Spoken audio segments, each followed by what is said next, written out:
Buenas tardes, mi nombre es Antonio Galvez. Voy a pasar a explicar en este vídeo cuáles serían los pasos que tenemos que dar para contabilizar el impuesto de sociedades. En primer lugar, os presento las cuentas que utiliza como norma general una empresa para contabilizar el impuesto de sociedades, ¿de acuerdo? Es decir, no voy a entrar en detalles en cada una de ellas, puesto que iremos viéndolas en el desarrollo del vídeo. Y además, como ya sabéis, voy a dejaros esta presentación para que la podáis descargar y verlo vosotros tranquilamente. Os presento en primer lugar cómo sería un esquema de liquidación del impuesto de sociedades, ¿de acuerdo? Como podéis ver, partimos del resultado contable antes de impuestos. Sobre este vamos a realizar una serie de ajustes y en el caso de que existan vamos a compensar bases imponibles de ejercicios anteriores. O tendríamos base imponible, multiplicamos por el tipo de gravamen, o tenemos cuota íntegra, aplicamos deducciones y bonificaciones fiscales en el caso de que haya y obtenemos la cuota líquida. Una vez que tenemos la cuota líquida, le restamos las retenciones y pagos a cuenta y tendríamos la cuota diferencial. En primer lugar, los asientos más normales que siempre vamos a encontrar siempre va a ser la contabilización del impuesto corriente. ¿De acuerdo? El impuesto corriente, para contabilizarlo tenemos que tener en cuenta que el importe de la cuota líquida sea o bien superior o sea inferior a las retenciones y pagos a cuenta. En el caso de que sea superior, pues tendremos la contabilización según vemos en el primer cuadro, ¿de acuerdo? De una parte tenemos el impuesto corriente que se genera, le vamos a restar, las retenciones y pagos a cuenta y nos quedaría la deuda que la empresa tiene frente a la hacienda pública. En el caso contrario, tendríamos, en el caso de que las retenciones y pagos a cuenta fueran superiores al impuesto corriente, es decir, a la cuota líquida que hemos visto anteriormente, pues Hacienda o se generaría la cuenta Hacienda Pública deudora por devolución de impuestos y Hacienda nos debería de devolver ese excedente de retenciones y pagos a cuenta que ya hemos realizado previamente. Una vez que ya hemos visto la contabilización del impuesto corriente, vamos a ver cómo sería la contabilización del impuesto, en este caso diferido, ¿de acuerdo? Y para eso vamos a estudiar las diferencias permanentes y las diferencias temporarias. Diferencias permanentes. Las diferencias permanentes son las más fáciles, ¿de acuerdo? A la hora de realizar la liquidación es bastante sencillo relativamente, ya que las diferencias permanentes lo que representan son gastos contables que nunca van a ser fiscalmente deducibles o bien ingresos contables que nunca pueden ser computados como ingresos fiscales, ¿de acuerdo?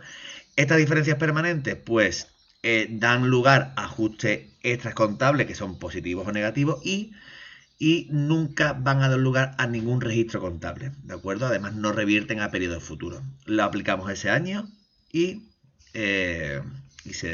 desaparecerían, ¿de acuerdo? ¿Qué tipo de diferencias permanentes tenemos? Pues las podemos encontrar en el artículo 15 de la Ley del Impuesto de Sociedades como gastos no deducibles y ahí solamente aparecen unas cuantas en la diapositiva, o es sombreado en negritas algunas que son muy comunes y nos las podemos encontrar en casi todas las actividades de liquidación de impuestos de sociedades que hagamos, ¿de acuerdo? En concreto pueden ser las multas y sanciones penales y administrativas, recargos de apremio, etcétera, ¿de acuerdo? ¿Cómo se reflejaría la liquidación en una liquidación del impuesto de sociedades una diferencia permanente? Pues básicamente aquí tenemos una liquidación del impuesto de sociedades. No la vamos a leer entera, pero simplemente podemos observar que durante el ejercicio se han contabilizado gastos que aparecen como un recargo por presentar una declaración fuera de plazo por importe de 900 euros, ¿de acuerdo? Ya hemos visto en la diapositiva anterior que eso es un gasto no deducible, por lo tanto simplemente lo que vamos a hacer, puesto que se han contabilizado gastos que no son fiscalmente deducibles, tenemos que detraerlos de este esquema de liquidación, es decir, tenemos que realizar un ajuste extracontable positivo. Para ello, pues simplemente tomaríamos el resultado contable del impuesto, le sumamos los 900 euros que anteriormente se habían restado para obtenerlo, lo tenemos que sumar, ¿de acuerdo? Lo tal nos daría una base imponible de 35.900. Si nos fijamos en la parte inferior, para realizar la contabilización del impuesto, pues vemos que la cuota líquida se corresponde con el impuesto corriente, retenciones y pagos a cuenta con la cuenta 473, y en este caso, como la cuota líquida es superior a las retenciones y pagos a cuenta, se genera una deuda con la hacienda pública. Como vemos, este ajuste extracontable no lo vamos a llevar a nuestra contabilidad. Seguimos, para ello el siguiente paso sería las diferencias temporarias. Las diferencias temporarias surgen a raíz de diferentes valoraciones contables y fiscales, tanto en los activos y pasivos que configuran el patrimonio empresarial. ¿De acuerdo? En estas diferencias temporarias sí que van a dar lugar a un apunte contable, ¿de acuerdo? Y lo veremos con detenimiento en próximas diapositivas. Sí que estas van a dar lugar a activos y pasivos por impuestos diferidos. Las diferencias temporarias, antes de pasar a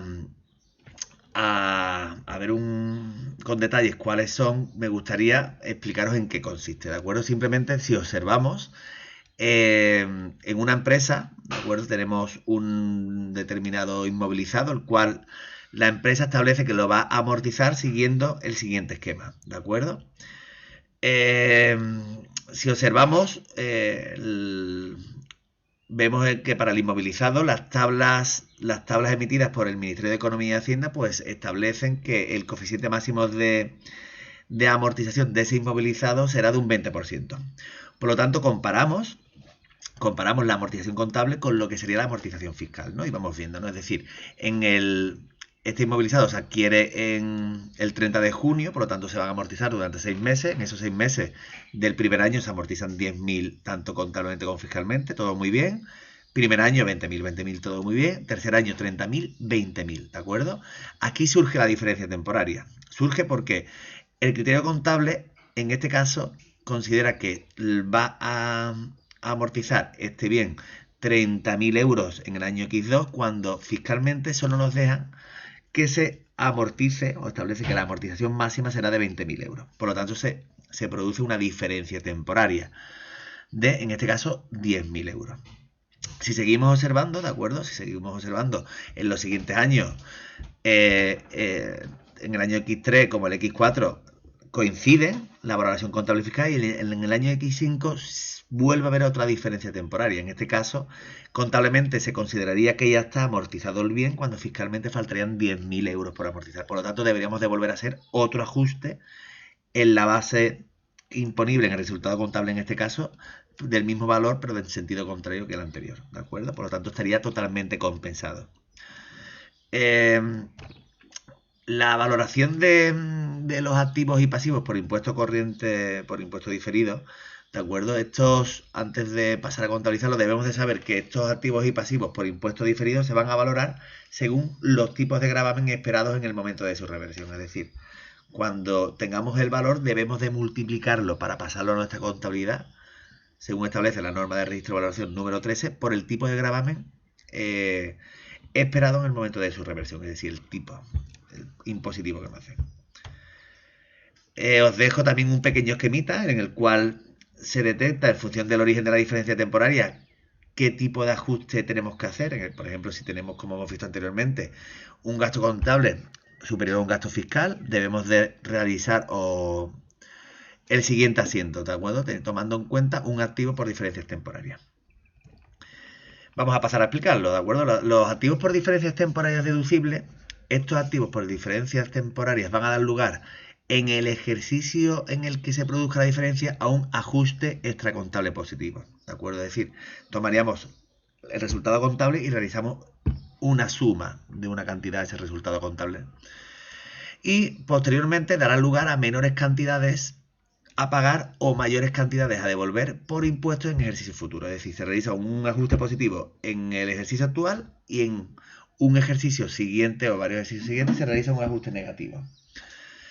Esta diferencia entre el criterio contable y fiscal pues pueden deberse a muchas razones. Por ejemplo, dotaciones a la amortización a un ritmo superior al permitido fiscalmente, entre otros, ¿de acuerdo?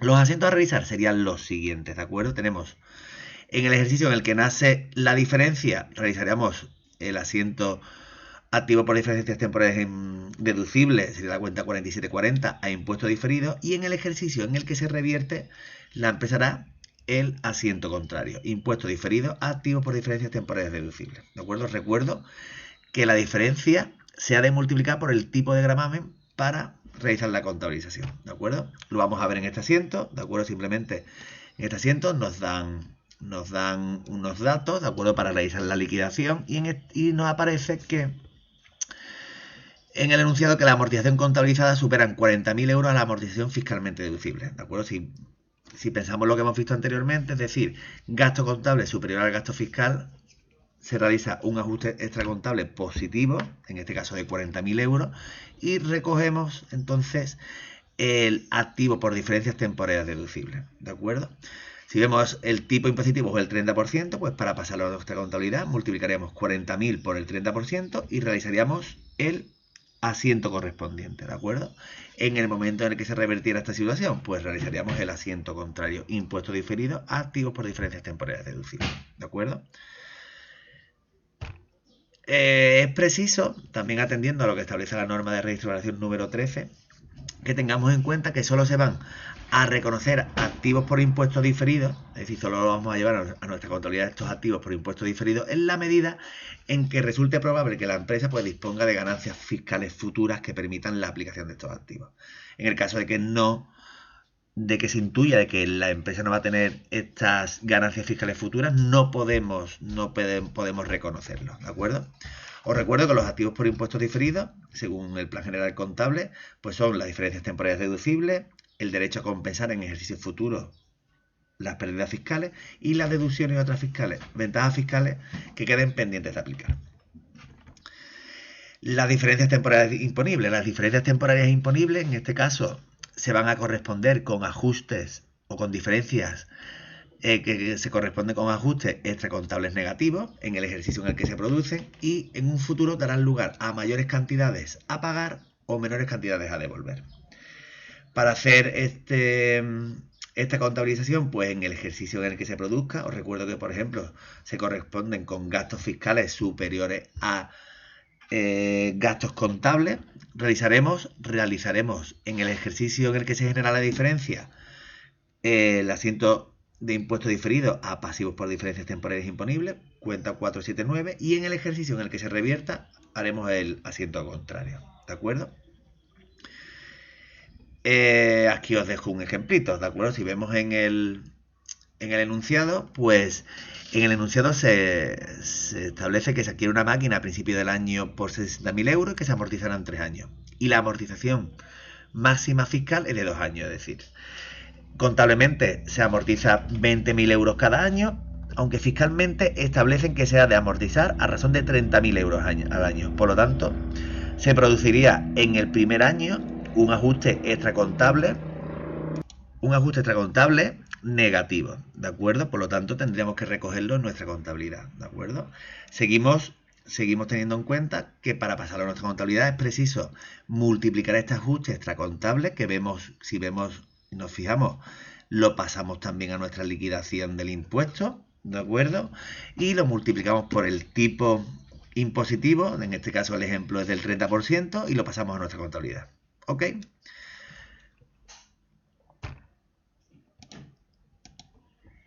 Los ajustes se pueden deber, aparecen en el capítulo 2 de la ley del impuesto de sociedad y se pueden deber a los siguientes hechos, ¿de acuerdo? Ahí tenéis los artículos en los que aparecen. La compensación de bases imponibles negativas, pues la compensación de bases imponibles negativas, la legislación fiscal pues nos permite compensar las bases imponibles negativas de ejercicios en otros posteriores, ¿de acuerdo? ¿Cómo se realizaría? Pues se realizaría siguiendo el siguiente esquemita, ¿de acuerdo? En el momento en el que se produce la pérdida, contabilizaríamos de la cuenta 4745 a la cuenta 6301, impuesto diferido, y en el año en el que se revierta, pues haríamos el asiento contrario, ¿de acuerdo? Impuesto diferido a créditos por pérdidas a compensar del ejercicio, ¿de acuerdo? Teniendo en cuenta, por supuesto, que esta pérdida se debe multiplicar por el tipo impositivo. Si vemos el ejemplito y nos basamos simplemente la parte que está subrayada, ¿de acuerdo? En el enunciado aparece que tiene una fase imponibles negativas de ejercicios anteriores de 1.200, ¿de acuerdo? En este caso hay base imponible para poder aplicarla, por lo tanto lo aplicamos, ¿de acuerdo? Rastreamos los 1.200 de ejercicios anteriores, puesto que esto en En este ejemplo vamos a revertir la situación previamente. En el momento en el que se produjo la pérdida deberíamos de haber hecho este asiento. Y en el momento en el que se compensa, pues hacemos el siguiente, ¿de acuerdo? Es decir, y por supuesto tenemos que multiplicarlo por el tipo impositivo, ¿de acuerdo? Realizaríamos el asiento de impuestos diferidos a créditos por pérdidas a compensar. El tipo impositivo en este caso, el 20%, 1.200 por el 20%, 240, etcétera. Una vez que tenemos el último activo por diferencias, sería las deducciones y bonificaciones fiscales. En este caso, lo que vamos a hacer es, vamos a seguir el mismo ejemplo que hemos visto anteriormente. Es decir, en el caso en el que una empresa no tenga cuota líquida suficiente para poder aplicar todas las deducciones y bonificaciones a las que tiene derecho la empresa, pues se generará el derecho a deducir esas bonificaciones en ejercicios posteriores, ¿de acuerdo? En este caso, a 31 del 12, en el momento en el que nace el derecho, pues realizaríamos este asiento, utilizaríamos la cuenta derecho de deducciones y bonificaciones pendientes a aplicar a impuesto diferido, y en el momento en el que se revierte el crédito, pues realizaríamos este otro asiento. Impuesto diferido a derecho de deducciones y bonificaciones pendientes de aplicar. Es preciso mencionar, como lo veremos a posteriori, que el derecho a deducciones y bonificaciones pendientes de aplicar no se ha de multiplicar por el tipo de gravamen. Si vemos el ejemplito, nos fijamos que en el resultado de la liquidación aparece que hay unas deducciones y bonificaciones por importe de 3.600. Nos fijamos en la cuota íntegra y vemos que es de 3.200 euros. Por lo tanto, como la cuota líquida no puede ser negativa, solo podemos aplicar 3.200 euros de deducciones y bonificaciones. Es decir, nos quedarían 400 euros para deducirnos en ejercicio futuro, ¿de acuerdo? Por lo tanto, realizaríamos el siguiente asiento. 47-42, derecho por deducciones y bonificaciones pendientes a aplicar por valor de 400 a impuesto diferido por valor de 400.